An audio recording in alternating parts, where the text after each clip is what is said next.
I bought my first Springfield Armory TRP many years ago. Back then, I was impressed at just how tight a production 1911 could be. For many, including friends I have in law enforcement, the TRP is the 1911 by which all others are judged. Fast forward to today, and I have one of the variant models of the TRP that's new for 2024. This is the 4.25-inch Carry Contour model in Coyote Brown. My personal TRP is the full-length version, so this is the one that really spoke to me from the selection of new offerings.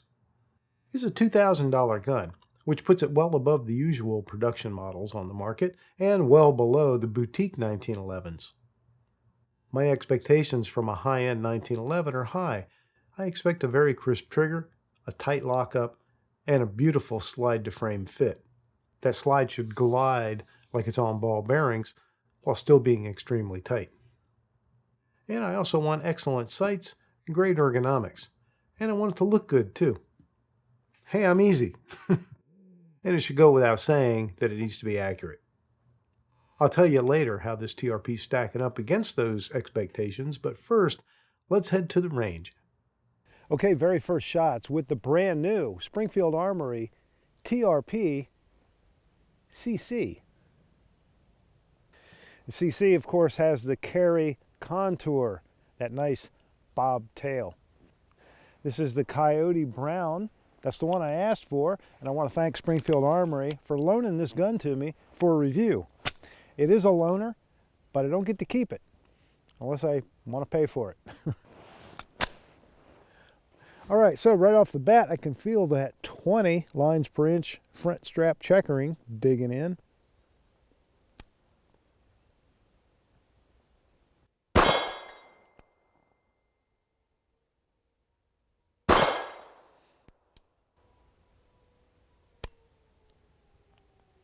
Okay, had a light primer strike, so I'm going to put that one back in and we'll try that again.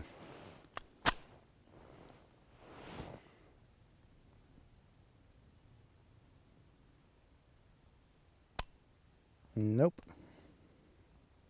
And that one doesn't want to fire. Let's try thumb cocking the hammer now that I know what the problem is. And there we go. Third time was a charm.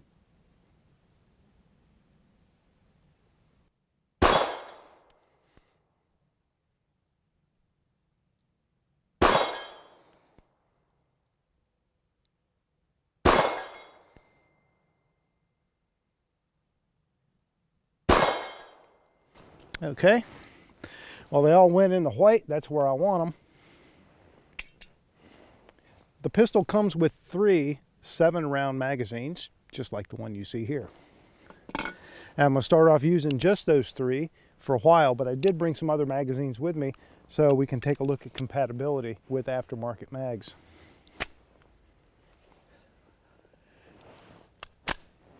All right, I'm going to keep going with another magazine. Great sight picture. You don't have the big colorful front sight, but it is a nicely visible front sight, and it's a 3-dot configuration with anti-glare serrations, and they are night sights. So, light strike number 2. This could be bad ammo from S&B.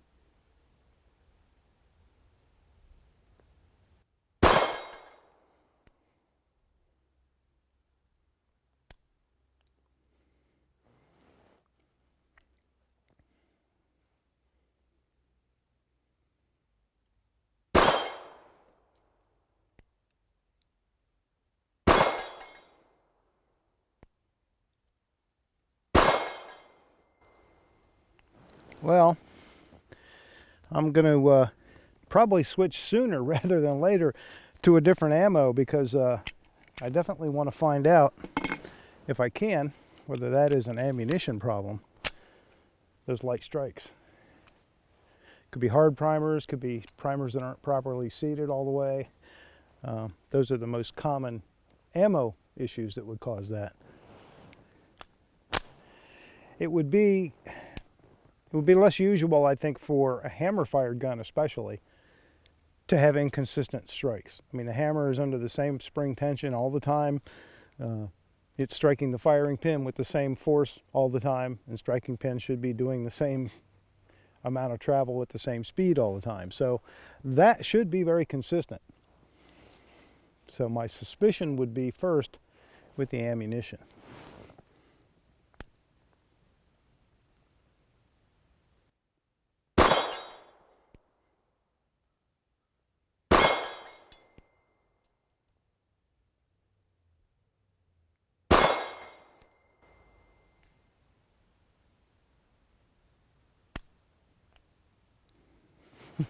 Wah, wah, wah.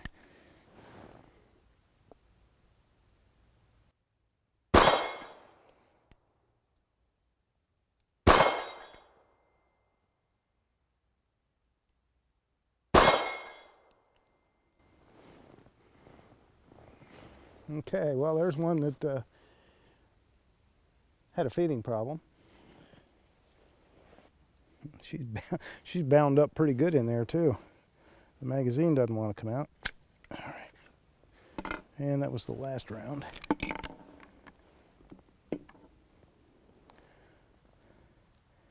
All right, doesn't appear to have any damage to it.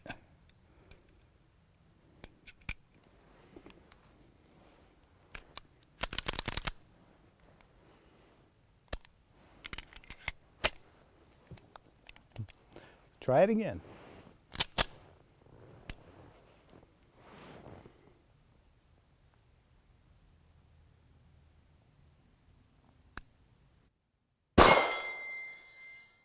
Okay. Well, there we go. That's, what's 7 times 3? 21. 21 rounds. And it was no walk in the park, really, was it? All right, I'm moving on to 3 more magazines with Federal 230 grain ball. See how it performs with the Federal. I did satisfy myself that the hits were where I wanted them to be, so I know the sights are on and I know it's a shooter. All right, so now I'm going to work my way around my various steel targets downrange, get a feel for the gun, talk to you about it.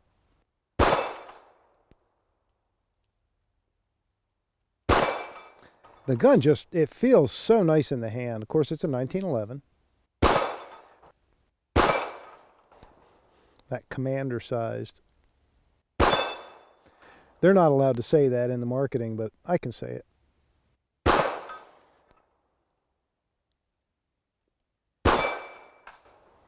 All right, well, that was 7 for 7 hits on one of my round plates downrange, so it definitely is a shooter.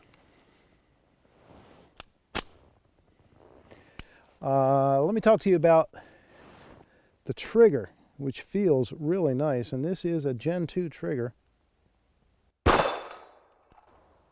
and it is crisp.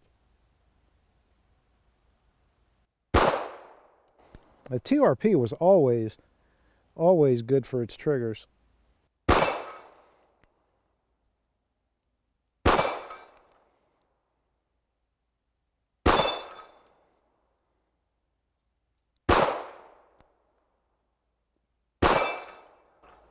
Well, the Federal ammo, knock wood, seems to be performing a lot better. So the sights are fairly small in terms of the dots, but that's good for precision. You got a little bit of air on both sides of that front sight blade.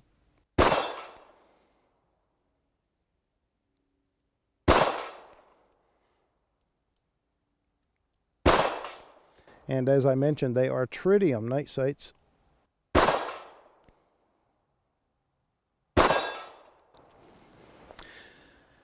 And it is putting them right where I want them. All right, so that was 21 rounds clean using federal ammo. So I think that S&B ammo's got a problem, at least in this gun anyway. Here are the specs and features of this 4.25 cc TRP. Caliber is, of course, 45 ACP, and that is currently the only caliber that it's offered in. The coyote brown finish is Cerakote. I really like this color. It's darker than most tan colors. The slide is forged carbon steel, and the frame is an aluminum alloy. The barrel is match grade with a fully supported ramp and a 1 in 16 twist. It's forged stainless steel. The sights are just about identical to my old TRP, a tactical 3-dot tritium night sight setup. The rear sight can also be used to rack the slide.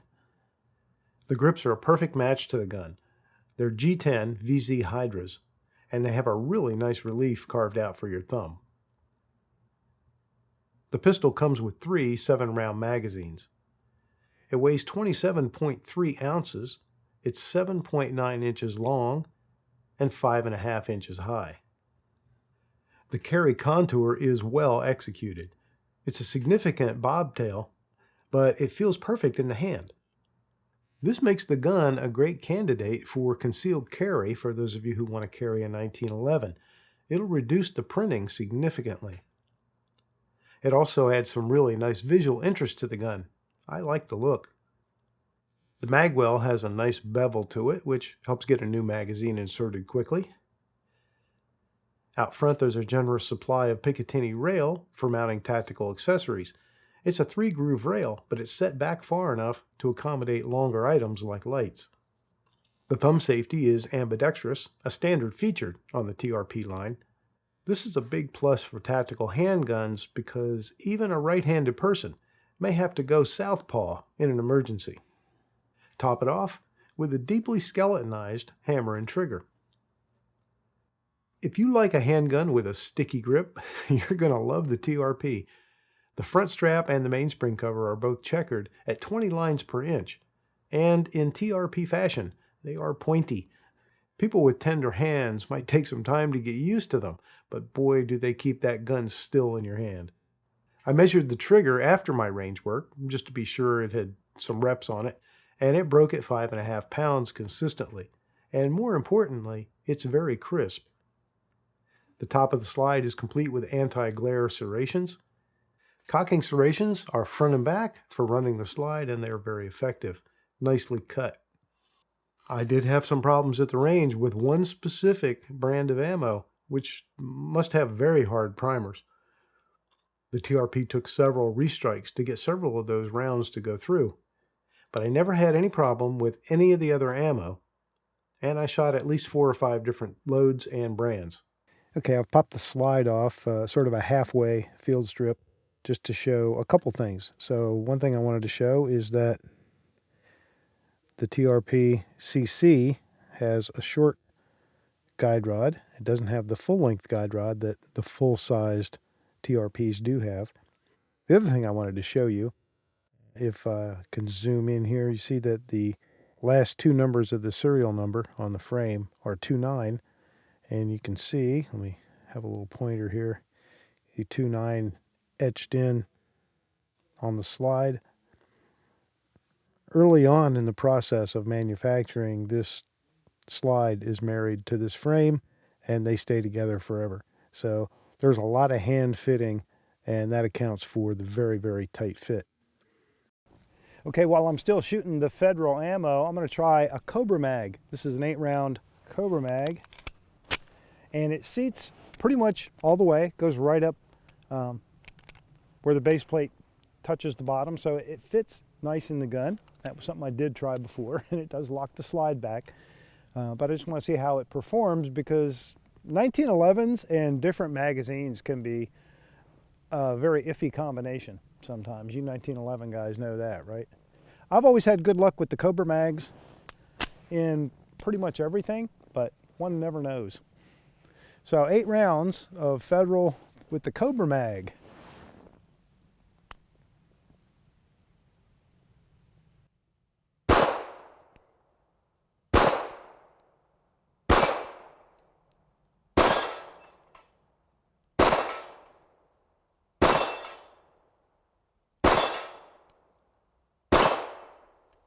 All right, beautiful.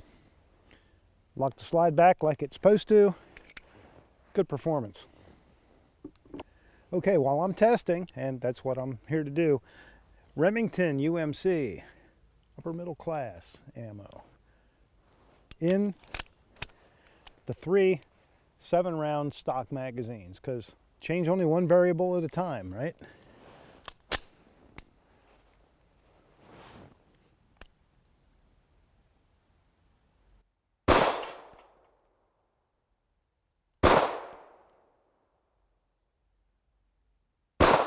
Gun likes a fairly tight 6 o'clock hold, which is to be expected.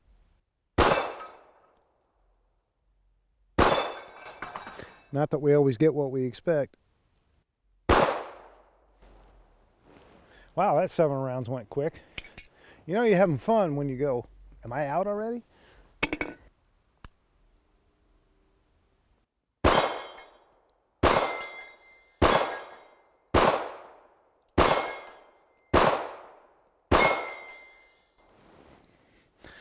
Sure is a lot of fun to shoot, I'll tell you that.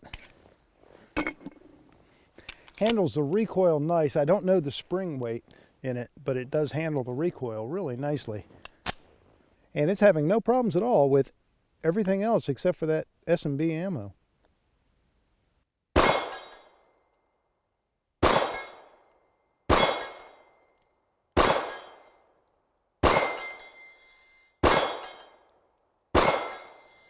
So, yeah, I think I can draw a conclusion there. Okay, now I'm just going to get crazy. I have a bag of ammo that I bought a couple years back, and I bought like 1,000 rounds of I don't know what you'd call it, like rummage sale ammo. It's 45 ACP, 230 grain ball, but other than that, all bets were off. You know, it's not even the same, like some nickel cases, some brass cases. The bullets look like they weren't always the same bullet. That's what I'm shooting now. I'm starting out with the stock 7-round magazine, but then I'm going to move on to a couple other different brand magazines as well. So we're just mixing it all up now. Living right on the very edge.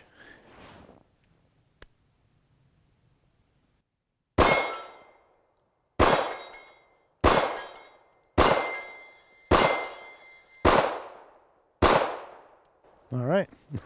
So I guess the takeaway so far is even the unknown bargain basement, don't touch that, you don't know where it's been ammo is better than the S&B stuff. All right, this is a Dan Wesson magazine, also an 8-rounder. It's really very similar, very, very similar to the Cobra mag. I would not be surprised if one didn't contract the other one to make them. But anyway, it is branded Dan Wesson.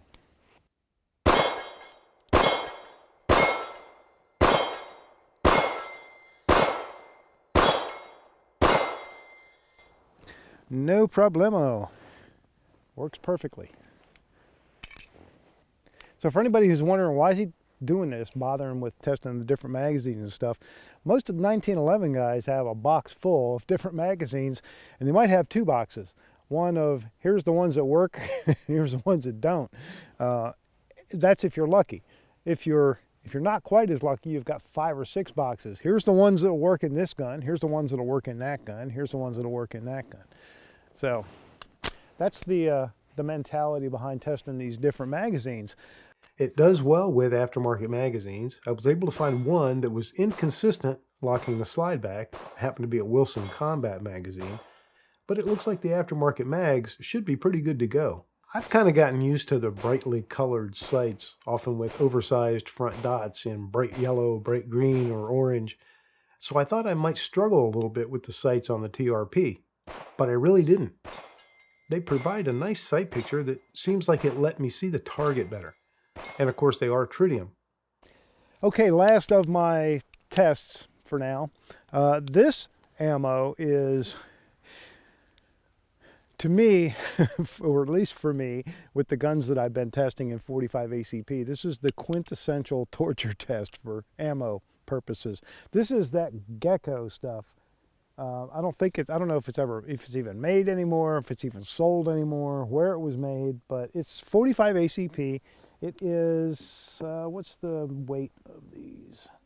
It's a 230 grain jacketed hollow point, and it's actually an interesting looking bullet. I'll take a close-up of one of them and insert it here so you can see what the actual bullet looks like. It's a cool looking bullet, but it's very conical. It's not round.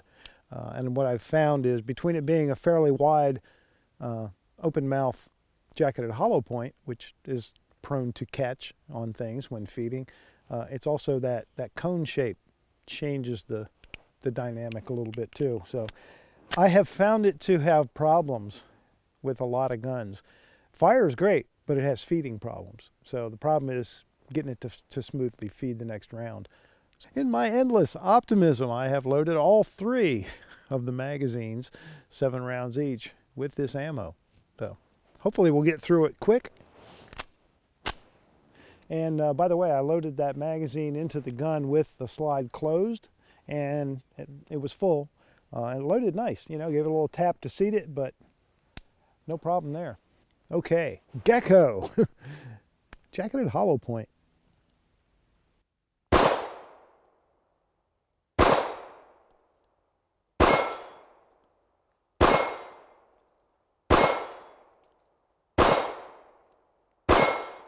All right, no problem at all. Yeah, it's hot stuff too, as I recall.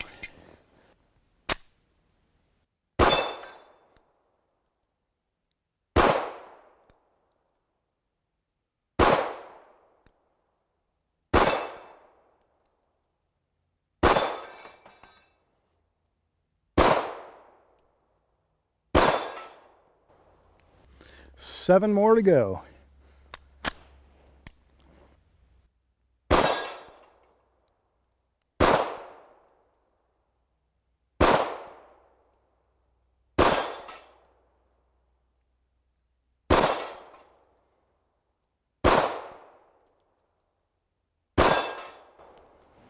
All right, perfect. 21 for 21. All right, so any test of a gun or review of a gun, for me at least, has a lot to do with how well do I shoot the gun. Because there are a lot of guns out there that are fantastic guns, and I see everybody else just, you know, making one ragged hole downrange, and I don't shoot it well, and vice versa. So a lot of it has to do with how well do I shoot the gun. And just because one's expensive like this one doesn't necessarily guarantee that it's going to be real accurate, or that it's going to be real accurate for you. And I think that's the key. So I can't shoot it for you, but I can shoot it for me. And if you watch the channel enough, you have a decent idea of the things I shoot well and the things I don't shoot well. So I'm going to shoot 3 different types. I got 3 dots on my target. It is 13 yards downrange, my lucky distance. And I'm going to try to keep the groups at least tight enough to not get confused about which ones were shot where. But I'm going to shoot 3 different kinds of ammo. I'm not bringing out the good top shelf stuff. This is going to be kind of a, you know, blue collar test. So I'm starting out with 5 rounds of Remington, and then I'm going to go to 5 rounds of Winchester white box, and then just for fun, I'm going to shoot 5 rounds of my hand loads, 45 ACP. Because that's important to me too. How well do I shoot those? All right, so starting out up top with the Remington.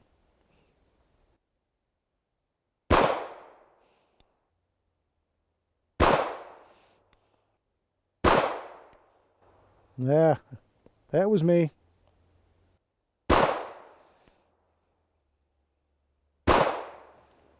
Okay. I threw that one wild. So I'll tell you what I'm going to do.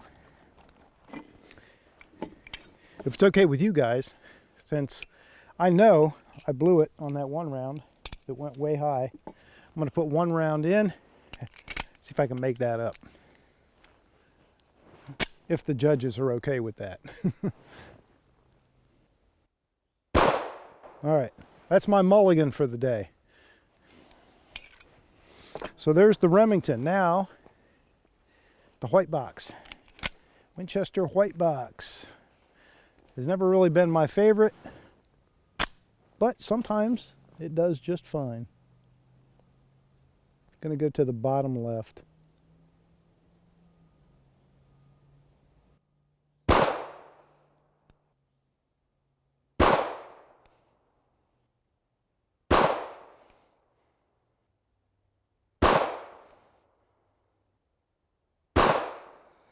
Okay, Winchester white box. Now, just an opinion hand loads. I'll let you guess which dot I'm going to now. Keep you on your toes.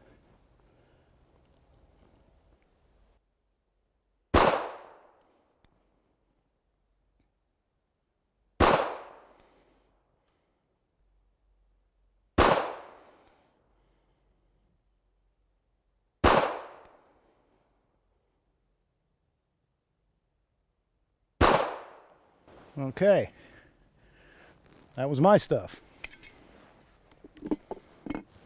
And I can't really see from here too well. It looks like I was able to keep them all in pretty good groups. Really, the Remington was the one I struggled with. I had the one I threw really wild, but then I see there's another one up at 12 o'clock, looks like above the orange dot, so I don't think that was the best group. But I'm interested to take a closer look at the other two. But regardless, offhand at 13 yards, I am not unhappy with those groups, especially the second two groups, the bottom two. Those are not bad at all. And I think my hand load might be the best group of all. So that pleases me in a couple of ways. It also pleases me because I've got that formula tweaked just right. I'm itching to get the TRP 4¼ cc back out again because I had a great time testing it. So I might find a fun comparison to do as an excuse. My verdict after a full range day and lots of inspection and dry fire is highly favorable. It's a shooter, and it's a looker. It loses a couple of points in the packaging department though. My old TRP came in a nice hard case with lots of extras and bells and whistles, and the new ones only come with a soft zip case. For $2,000, that might annoy some people. As mentioned earlier, this gun is a loaner for review, and I want to thank Springfield Armory again for making it available to me. I'm giving it a big thumbs up. The attention to detail and the fit and finish of this gun are superb.